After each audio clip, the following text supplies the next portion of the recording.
Bạn đang sở hữu Ford Ranger XLS và cảm thấy khó chịu với bộ ghế nỉ nguyên bản, nóng bức, dễ thấm mồ hôi và cực kỳ khó vệ sinh. Đã đến lúc mang lại sự tươi mới và đẳng cấp cho khoang lái của mình ngay tại AutoStay.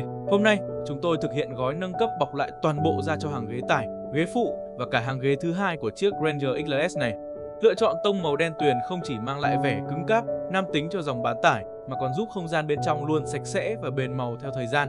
Chất liệu da cao cấp tại AutoStay có độ đàn hồi tốt, thoáng khí, giúp bạn luôn thoải mái ngay cả trong những chuyến đi dài giữa mùa hè nóng bức. Tại sao khách hàng luôn tin tưởng giao xe cho AutoStay? Bởi vì chúng tôi chăm chút đến từng đường kim mũi chỉ.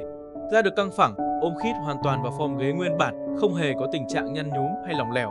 AutoStay tự hào là đơn vị chuyên sâu trong việc nâng cấp nội thất và cá nhân hóa các dòng xe Ford. Chúng tôi không chỉ làm đẹp, chúng tôi mang lại sự bền bỉ và giá trị sử dụng lâu dài. Ranger XLS lên ghế da đen, đơn giản nhưng cực kỳ hiệu quả. Ghé ngay AutoStay để thay đổi diện mạo cho xế cưng của bạn.